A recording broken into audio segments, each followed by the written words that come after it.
This is Car Guys New England, your YouTube channel for anything automotive.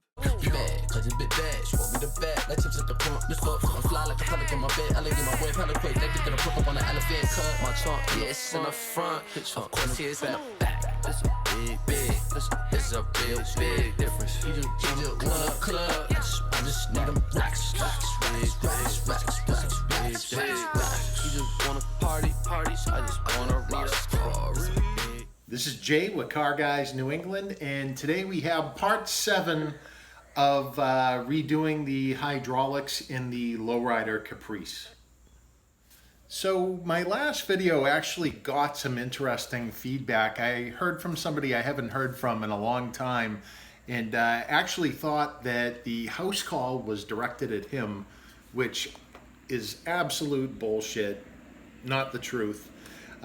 But to just be open about things, the house call is going to be Jose. I featured him in a previous video. Welcome to my Oldsmobile Cutlass 84 Broom. Give it a little tour. Has a nice cream puff color. Brown interior, brown top. So Jose knows that this house call's coming. It's all in good fun.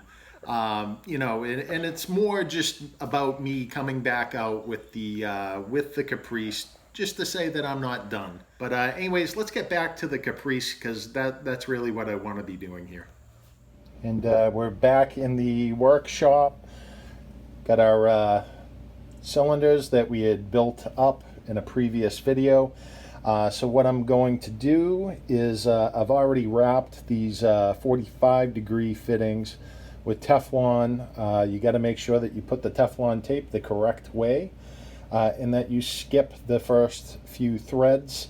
That way it doesn't shear off of the threading and get into your hydraulic system, clogging up a dump valve. Also, I have some Loctite thread locker, and that is for these collars on the cylinders. That way they don't spin off on their own. And end up going through the hood or rear deck if you did that in the rear. So it's always a good idea to put thread locker.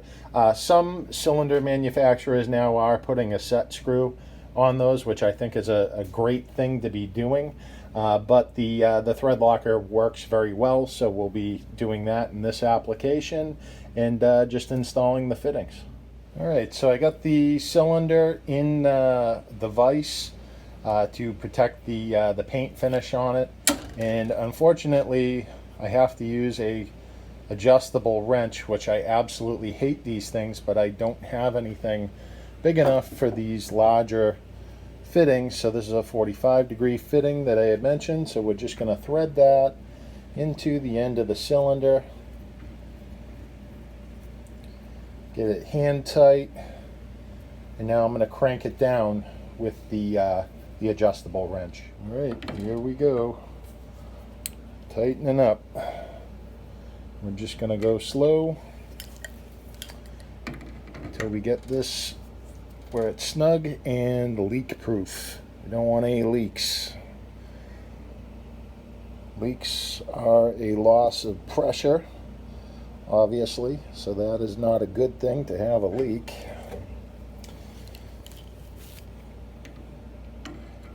Okay. And again, I hate adjustable wrenches.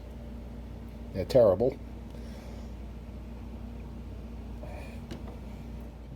Now the fittings are on both of the cylinders, so now I'm just going to take these collars off and put some Loctite in there, and then I'll tighten those down as well and get those nice and snug. And we have the collars off of these cylinders, so now we are going to apply a generous amount of thread locker on these, and then I'm just going to screw the cap back on. Alright, so the cylinders are pretty much ready to go in the car, so we'll end up putting these aside, and next we're going to tear apart the front end of the car. So we're going to just break loose the lug nuts before I put it up on jack, so I'll just loosen up both sides. Now I have a jack on both sides of the car, and I'm just going to slowly lift the car a little bit on each side. All right, so just gonna go slow.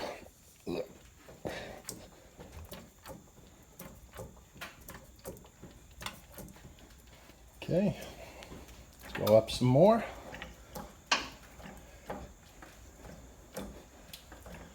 Okay.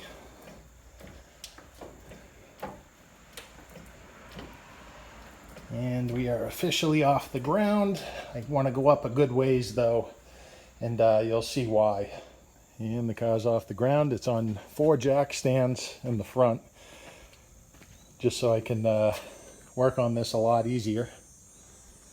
So now I can take the wheels off. All right, take these lugs off. All right, this wheel's ready to come off. There we go. There we go. Oh, all right. And you'd probably see all the grease that I put on the chrome. That'll actually clean up. So I'm not really worried about that. I gotta get the ball joint undone, remove the brake caliper, and then take the entire rotor off for what I'm doing. But we'll take it a step at a time. I'm gonna take a break for now. All right, so first thing that we're gonna do is remove the brake caliper. Hopefully it comes off easy. You're just gonna use this 3/8 hex head to remove the 2 caliper bolts, and then we'll slide that caliper off, and I'll probably hang it up with something. I'll figure that out. But let's see if I can get these loose. And here I'm just using the wrench to extend the ratchet to make this a little bit easier for me. And let's see if this breaks loose. There we go. Okay. There we go. All right, so that's loosening up.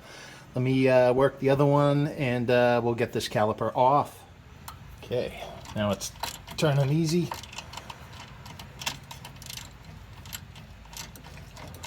Okay. And that bolt is coming out. There we go. Okay. This bottom one's loose. So we'll get that one out. Okay. Okay, got that bolt. Put that aside. And we're just going to gently take the caliper off. I'm just going to let it hang for a second. And what I'll do is I'll get a zip tie. I'm going to tie that up. All right, so I secured that so there's no strain on that at the moment. And next thing that I'm going to do, I'm going to go around and do the other side. So I'm going to do that off camera. And then I'm going to begin undoing. I'll start with the tie rod ends. I'll get those undone. And then I'll undo the upper ball joint and the lower ball joint. And I'm going to take this entire spindle assembly out. So let's get cracking. So now we're just removing the cotter pin for the tie rod, if I can manage to get that out. It's in there pretty good. I'm going to need a more heavy duty tool. Got the cotter pin out on this side. Also, I'm taking out the upper ball joint cotter pins as well. So I'm just gently kind of rocking that out, and I'll get that out so I can get the uppers undone too. 16th socket and ratchet. I'm just going to loosen this up and just take the nut off of this. All right, I got one of the steering linkages off using a pickle fork for a ball joint. It did work, but I had to use a heavy 5-pound hammer to finally get that apart. So I'm going to get the other side undone on the steering knuckle, then undo the upper ball joints. All right, so now we're going to undo the upper ball joint, and we're going to use this 3/4 inch ratchet and just undo that. We'll make sure it doesn't back off. If it does start backing off, then this entire assembly can just come kind of falling down. So we're going to be really careful and just see what happens here. So I noticed that the spindle's actually starting to drop. So just to kind of protect myself, I put a jack stand underneath this lower control arm. That way I have control of this and it doesn't screw up the threads at the end of the ball joint when I let this go. Okay, so I got that. The only thing holding the spindle on now is the lower ball joint, which I'll be able to get at that pretty easy now that I've detached the upper ball joint. So we're going to go ahead, do the other side, get the other side supported with a jack stand just like that for now. And then once I get this spindle off, then at that point I can remove the springs, the cylinder, and you know, get all this in order here. All right, so I got the nut off. Use the pickle fork to separate the rotor from the lower ball joint. So this piece is ready to come off. Let me take that off. All right, so that rotor and spindle assembly has been removed. So let's finish up the other side, and then at that point I can take out the springs and the cylinders. All right, so the driver's side is a part that really sucked. So next, I'm going to take out the springs and the hydraulic cylinders. All right, so I've already loosened this hydraulic line. It's a number 6. I'm probably going to have some oil spill out here. Not a big deal. But these lines are too small for the cylinders going in. So I'm going to just disconnect that and tuck that out of the way for now. So that cylinder is set. And the driver's side cylinder, I've already loosened this one as well. So I'm just going to undo the line quickly. Okay.